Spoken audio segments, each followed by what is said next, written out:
Here's a sneak peek of what we're going to be building. This is a very basic report, but it's something that will teach you a lot about the functionality of Power BI, and it will definitely get you going in the right direction.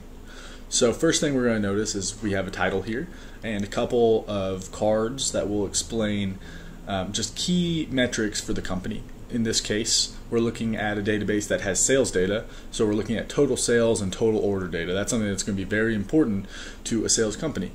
On the left side, we have slicers. Slicers allow you to filter your data in certain ways, such as gender. By gender, here's male, and you can see how the model will actually change as you click on these slicers.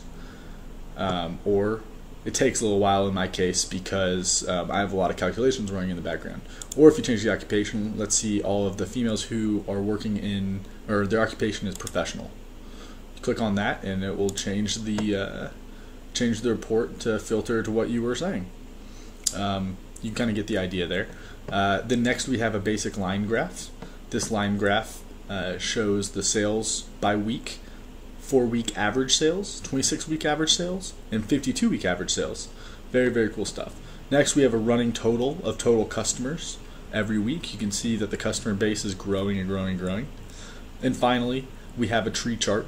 Tree charts are really great ways to be able to visualize your data. Basically, we have 3 data categories here: accessories, bikes, and clothing.